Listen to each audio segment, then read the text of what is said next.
Hello viewers, स्पर्धायुगी आपल्या YouTube चॅनलमध्ये आपल्या सर्वांचे स्वागत आहे. आपण या व्हिडिओ सिरीज थ्रू दररोज उत्तरे लिहिण्याचा सराव करत आहोत. आपण जे प्रश्न फ्रेम करत आहोत ते द हिंदू आणि इंडियन एक्सप्रेस या वृत्तपत्रामध्ये जे एडिटोरियल येतात त्याच्यावरून करत आहोत. कृपया तुम्ही आपले टेलिग्राम चॅनल जॉईन करा, कारण टेलिग्राम चॅनलवर जे आपण प्रश्न आणि उत्तर लिहिणार आहोत ते तुम्हाला एका वर्ड फाईलमध्ये मिळून जाईल. तसेच जर तुम्हाला हे एडिटोरियल जे आहे आपण त्याच्यावर प्रश्न काढलेला आहे ते जर वाचायचं असेल तर त्याचा स्क्रीनशॉटसुद्धा तुम्हाला तिथे मिळून जाईल.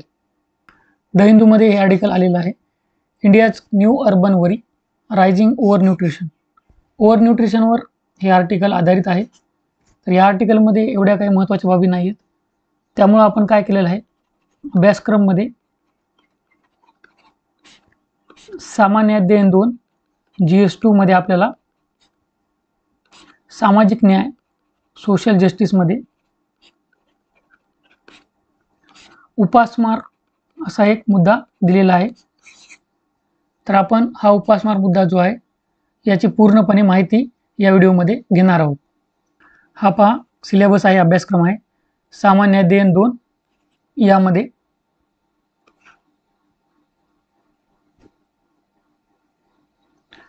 इथे पहा दारिद्र्य व उपासमार यांच्याशी संबंधित प्रश्न. तर उपासमार हा घटक आपला या व्हिडिओमध्ये पूर्ण होणार आहे.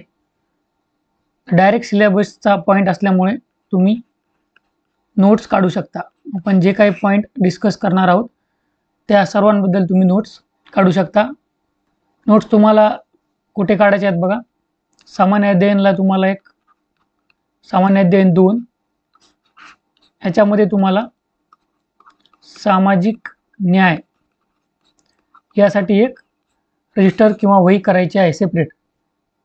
आणि या सामाजिक न्यायामध्ये तुम्हाला उपासमार या पॉईंट खाली ह्या नोट्स लिहायच्या आहेत. आपण जे पॉईंट डिस्कस करणार आहोत ते ॲज नोट्स तुम्ही लिहू शकता. आता उपासमारची व्याख्या काय आहे ते आपण पाहूया. अन्न आणि कृषी संघटना FAO जे आहे, फूड अँड ॲग्रिकल्चर ऑर्गनायझेशन, त्याने जी व्याख्या दिलेली आहे ती व्याख्या आपण पाहूया. उपासमार ही एक अशी स्थिती आहे ज्यात व्यक्तीच्या शरीराला आवश्यक असलेली किमान आहारातील ऊर्जा नियमितपणे व दीर्घकाळासाठी मिळत नाही. तर इथं लक्षात घ्यायचं आहे आपल्याला काही की पॉईंट, तिथं की वर्ड्स आहेत काही. किमान आहारातील ऊर्जा नियमितपणे व दीर्घकाळासाठी मिळत नाही. म्हणजे आपल्याला जी आहारातून ऊर्जा मिळायला पाहिजे ती नियमितपणे तसेच दीर्घकाळासाठी जर मिळत नसेल तर त्याला उपासमार असं FAOनं म्हटलेलं आहे. आणि हीच डेफिनेशन आपण इंट्रोडक्शनमध्ये कोणताही प्रश्न जर आपल्याला उपासमारशी संबंधित आला, कुपोषणाशी संबंधित आला तर आपण लिहू शकतो. त्याचे प्रकार पहा. तीव्र उपासमार, इंग्लिशमध्ये ॲक्यूट हंगर. तर हे तीव्र काय आहे बघा, विशिष्ट काळासाठी असलेली अल्पपोषणाची स्थिती आहे. एका विशिष्ट काळासाठी अंडर न्यूट्रिशनची ही स्थिती आहे. दीर्घकालीन उपासमार, यामध्ये दीर्घकाळासाठी अल्पपोषण स्थिती राहते. छुपी उपासमार, हिडन हंगर, यामध्ये काय होतं, असंतुलित आहार असल्यामुळे महत्त्वाचे जे पोषक घटक असतात, लोह, झिंक, व्हिटॅमिन इत्यादीची कमतरता असते. तुम्हाला ही जी व्याख्या आहे तुमच्या नोट्समध्ये तुम्हाला लिहून घ्यायची आहे आणि नंतर पाठ करता येईल तुम्हाला. नोट्स पुन्हा पुन्हा तुम्ही वाचताल तेव्हा तुम्हाला पाठ होऊन जाईल. आता कुपोषण काय आहे ते पाहूया. ही बघा कुपोषणाची व्याख्या आहे, ही सुद्धा तुम्हाला लिहून घ्यायची आहे. व्यक्तीच्या निरोगी आरोग्यासाठी आवश्यक असलेल्या ऊर्जेची व पोषक तत्वांची नियमित व आवश्यक पूर्तता न होणे म्हणजे काय, तर पोषण आहे. ही व्याख्या तुम्ही लिहून घ्या. तसेच हे पण लिहून घ्या की ही स्थिती अल्पपोषण, अतिपोषण किंवा सूक्ष्म पोषक तत्वांच्या अभावामुळे होऊ शकते. आता कुपोषण आलं की आपल्याला काय वाटतं की फक्त अल्पपोषण म्हणजे अंडर न्यूट्रिशन, परंतु आपल्याला इथे लक्षात घ्यायचं आहे की जेव्हा जेव्हा आपण कुपोषणाचा विचार करतो तेव्हा अंडर न्यूट्रिशनसोबतच आपल्याला अतिपोषण, ओव्हर न्यूट्रिशनचा सुद्धा विचार करायचा असतो. आता हे कुपोषण कोणकोणत्या प्रकारामुळे होते? अल्पपोषणामुळे होते. यामध्ये काय ते जेवढे कॅलरीज पाहिजे शरीराला तेवढ्या कॅलरी मिळत नाहीत. तसेच जे काही प्रथिने पाहिजे ती शरीराला मिळत नाहीत. अशा प्रकारे अल्पपोषणामुळे कुपोषण होते. सूक्ष्म पोषक तत्वांच्या अभावामुळे सुद्धा कुपोषण होते. जसं आपण छुपी उपासमारमध्ये पाहिलं होतं त्याच प्रकारे इथे सुद्धा झिंक, लोह, आवश्यक जीवनसत्व हे अन्नातून मिळत नसल्यामुळे कुपोषण होते. आणि तिसरं बघा, अतिपोषणामुळे, ओव्हर न्यूट्रिशनमुळे. आता आपल्याला माहिती आहे की शहरामध्ये खूप सारे लोक जंक फूडचं सेवन करतात. जंक फूड म्हणजे काय बघा, पिझ्झा, बर्गर. यामुळे काय होतं की अतिप्रमाणात मेद, फॅट्स टिश्यूमध्ये आपल्या जमा होतात.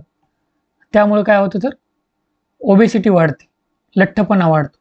हे झालं अतिपोषण. आता उपासमारीचे मोजमाप कसे केले जाते, कोणकोणते निर्देशांक आहेत आणि कोण कोण करते ते त्याची थोडक्यात माहिती घेऊ. तर सगळ्यात महत्त्वाचा म्हणजे आपल्याकडं ग्लोबल हंगर इंडेक्स, जागतिक उपासमार निर्देशांक. कोण प्रदर्शित करते तर वेल्ट हंगर, HILFE.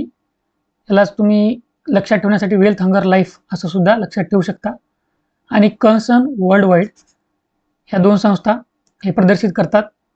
4 निर्देशक हा जो निर्देशांक आहे प्रसिद्ध करताना कन्सिडर केले जातात. पहिलं बघा अल्पपोषण, अंडर नरिशमेंट. दुसरं आहे खुरटी बालके. खुरटी बालके म्हणजे काय, इथं वयाच्या तुलनेत उंची कमी असणे म्हणजे स्टंटिंग. इंग्रजीमध्ये याला स्टंटिंग असे म्हणतात. तिसरा निर्देशक आहे वजन वाढ, कमतरता. यामध्ये उंचीच्या तुलनेत वजन कमी असते. यालाच इंग्रजीमध्ये वेस्टिंग असे म्हणतात. बालमृत्यू, चाइल्ड मोर्टॅलिटी हे 4थं निर्देशक आहे. यामध्ये 5 वर्षाच्या आतील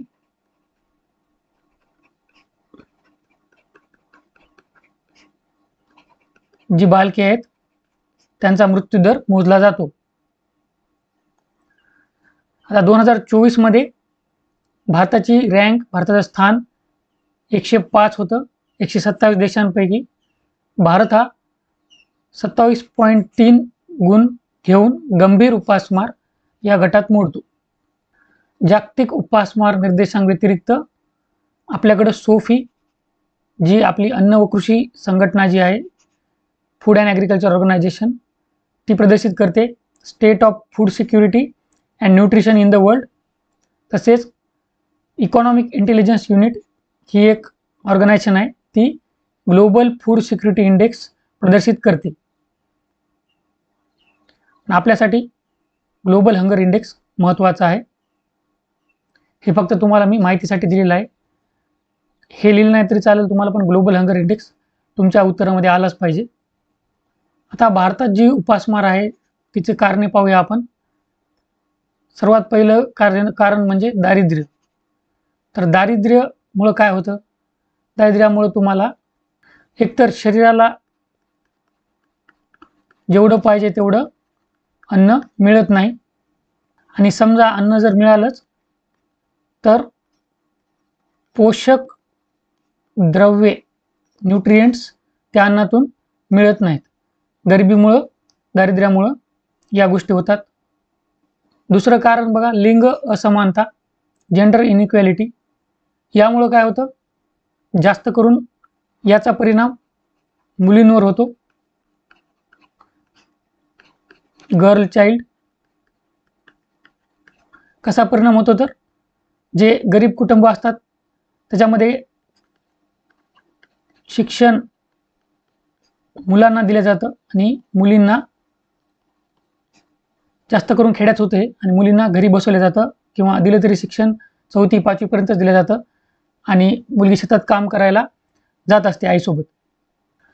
मग त्यामुळं काय होतं, एकतर मुलांना प्राधान्य दिलं जातं, जेवणसुद्धा कमी असेल तरी मुलांना अगोदर दिलं जातं आणि नंतर शेवटी मुलीला दिलं जातं. आणि शिक्षण जे शाळेत जात नसल्याने जी आपली मिड डे मील स्कीम आहे तर याचा सुद्धा फायदा त्या मुलींना होत नाही. अशा प्रकारे लिंग असमानता हे सुद्धा एक भारतातील उपासमारीचं कारण आहे. भ्रष्टाचारामुळं काय होतं बघा, समजा सार्वजनिक वितरण प्रणाली PDS जे आहे त्याच्या थ्रू काय होतं, गरिबांना खूप कमी किमतीत अनुदानित धान्य पुरवलं जातं. म्हणजे 2 रुपयात गहू, 3 रुपयात तांदूळ असं पुरवलं जातं. परंतु भ्रष्टाचारामुळे काय होतं, एकतर हे जे धान्य आहे ना ते खुल्या बाजाराकडं वळवलं जातं, ओपन मार्केटकडं वळवलं जातं. म्हणजे हे जे PDSचे जे शॉप असतात त्याच्या थ्रू, रेशन शॉप असतात ना त्याच्या थ्रू विकण्याऐवजी ते काय करतात माहिती आहे का, खुल्या बाजारात किमती वाढून त्याची विक्री करतात. मग याने काय होतं तर गरिबांना ते भेटत नाही आणि अशा भ्रष्टाचारामुळं उपासमार गरिबांना सहन करावी लागते. छुपी उपासमार. आता छुपी उपासमार म्हणजे काय तर अन्न मिळतं पुरेसं परंतु जी पोषक द्रव्ये आहेत जी आपण चर्चा केली आहे, लोह, झिंक, जीवनसत्वे ती मिळत नाहीत. तसेच नैसर्गिक आपत्ती सुद्धा कारण आहे. कारण शेतीमध्ये जर धान्य पिकलंच नाही तर कुठून मिळेल, तर नैसर्गिक आपत्ती जसं दुष्काळ, पूर ही सुद्धा भारतातील उपासमारीची कारणे आहेत. आता आपण पाहूया काही सरकारी योजना व धोरणे जी उपासमार कमी करण्यासाठी उपयोगी ठरत आहेत. हे बघा, राष्ट्रीय पोषण अभियान हे 2018ला सुरू करण्यात आलेलं होतं. या अभियानाद्वारे काय केलं जातं बघा, महिला व बालके यांच्या पोषणाकडे विशेष लक्ष दिलं जातं. ही एक अम्ब्रेला स्कीम आहे समजा आणि याच्यामध्ये वेगवेगळ्या योजना शासन राबवत असतं. राष्ट्रीय अन्न सुरक्षा अधिनियम 2013 याने तर खूप मोठा बदल घडून आणलेला आहे. हे राष्ट्रीय अन्न सुरक्षा अधिनियम जो आहे NFSA ते खूप महत्त्वाचं आहे, लक्षात ठेवा.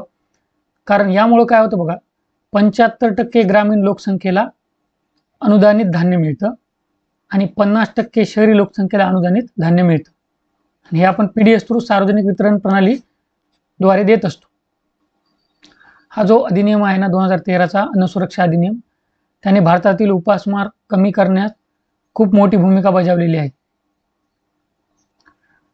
ईट राईट इंडिया चळवळ हे आपल्या food safety and standards authority of India, भारतीय अन्न सुरक्षा व मानके प्राधिकरणानं सुरू केलेली एक मोहीम आहे. या मोहिमेअंतर्गत विविध छोट्या छोट्या उपक्रम राबवले जातात. त्या उपक्रमांद्वारे सांगितलं जातं की आहार कसा असावा, योग्य आहार कसा असावा, कोणकोणती पोषक द्रव्ये सेवन केली पाहिजेत आणि कोणतं जे अन्न आहे ते आपण टाळलं पाहिजे. असे वेगवेगळे उपक्रम या ईट राईट इंडिया चळवळीमध्ये राबवले जातात. प्रधानमंत्री मातृ वंदना योजना ही जी योजना आहे ही कॅश इन्सेंटिव्ह स्कीम आहे. म्हणजे याद्वारे रोख रक्कम 5,000 रुपये गरोदर महिला यांना दिली जाते. त्यांच्या थेट खात्यामध्ये हे पैसे टाकले जातात. तसेच प्रधानमंत्री पोषण शक्ती निर्माण योजना ही मध्यान्ह अन्न योजना जी आहे, मिड डे मील स्कीम, त्या योजनेप्रमाणेच आहे. शालेय विद्यार्थ्यांचे पोषण वाढवणे हे ध्येय या योजनेचे आहे. आता एवढ्या योजना तर आपल्याकडे आहेत. आणि अजूनसुद्धा समस्या आहेत, मग काय करता येईल आपल्याला? तर दारिद्र्य पहिल्यांदा आपल्याला कमी करावं लागेल. दारिद्र्य कमी करण्यासाठी आपल्याला रोजगार वाढवावा लागेल, कौशल्य विकासाच्या सुविधा उपलब्ध करून द्याव्या लागतील आणि शिक्षणाचा प्रवेशसुद्धा द्यावा लागेल. जसं की आपण बघितलं की मुलींना काही अशा योजना, स्कॉलरशिप आणाव्या लागतील की ज्याद्वारे गरिबांच्या मुलीसुद्धा शाळेमध्ये जातील. सार्वजनिक वितरण प्रणालीमध्ये जो भ्रष्टाचार चालू आहे तो आपल्याला आधार वगैरे वापरून कमी करता येईल. परंतु आधार जेव्हा आपण वापरलं तेव्हा अशा काही समस्यासुद्धा येतात की बायोमेट्रिकच समजा स्कॅन झालं नाही, बरोबर ॲक्सेप्ट केलं नाही, त्यामुळं गरीब वंचित राहू नये याचीसुद्धा खबरदारी आपण घेतली पाहिजे. परंतु आधारचा आपण चांगला उपयोग करू शकतो, म्हणजे हे जे धान्य आहे आपलं PDSचं ते खुल्या बाजाराकडे वळणार नाही. कृषी उत्पादकता वाढविणे. कृषी उत्पादकता आपल्याला वाढवता येईल. जे पारंपरिक आपण घेत आलेलो आहोत, ज्या पारंपरिक पिकांचं आपण उत्पादन घेत आलेलो आहोत, गहू, तांदूळ, या व्यतिरिक्त आपल्याला कडधान्ये, भरड धान्य या पिकांचं सुद्धा उत्पादन वाढवणे गरजेचं आहे. तरच आपली कृषी उत्पादकता वाढवेल आणि याने काय होईल, आहारातील विविधता सुद्धा आपल्या वाढेल.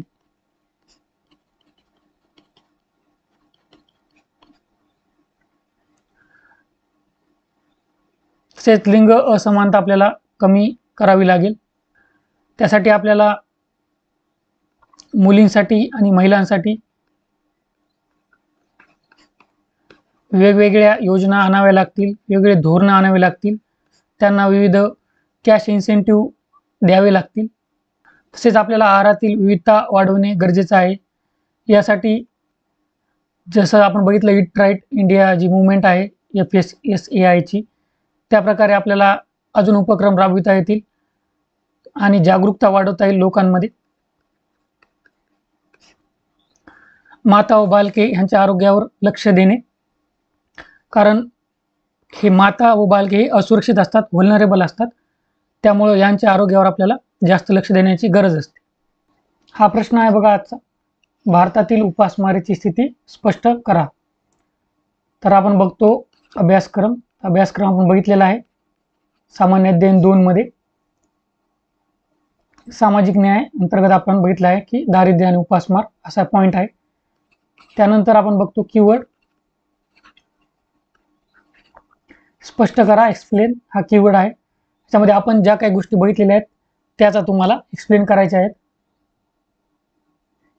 आणि प्रत्येक प्रश्नामध्ये प्रस्तावना, इंट्रोडक्शन, बॉडी पार्ट, इंट्रोडक्शन नंतर जो भाग येतो त्याला बॉडी पार्ट आणि शेवटी कन्क्लुजन, निष्कर्ष, असे 3 भाग तुमच्या प्रश्नामध्ये पाहिजे. ज्या गोष्टींची आपण चर्चा केलेली आहे त्यावरच तुम्हाला उत्तर या प्रश्नाचं लिहायचं आहे. तुम्हाला रेफरन्स म्हणून जर तुम्हाला अडचण येत असेल उत्तर लिहिताना, तर रेफरन्स म्हणून आपली टेलिग्राम चॅनलवर टाकलेली वर्ड फाईल वापरता येईल. त्यामध्ये प्रश्न आणि उत्तर दिलेलं असेल. लवकरच आपण एक दुसरी व्हिडिओ सिरीज घेऊन येणार आहोत, ज्यामध्ये अभ्यासक्रमाचा आपण फोड करून टाकूया. अभ्यासक्रम कसा आहे काय नाही ते समजून घेऊया. त्यानंतर ऑप्शनल आपण कोणता निवडायला पाहिजे याची माहिती घेऊया. पेपर पॅटर्न कसा आहे याची माहिती घेऊया. असे ज्या काही तुम्हाला अडचणी येऊ शकतात, आता MPSC राज्यसेवा मुख्य परीक्षेचा नवीनच पॅटर्न आहे, त्यामुळे खूप जणांना अडचणी येतात. तर त्या अडचणी सॉल्व्ह करण्यासाठी ती व्हिडिओ सिरीज असेल. परंतु त्या सिरीजमध्ये जे व्हिडिओ आहेत ते दररोज येणार नाहीत. दररोज फक्त आपला उत्तर लिहिण्याचा सराव चालू राहील.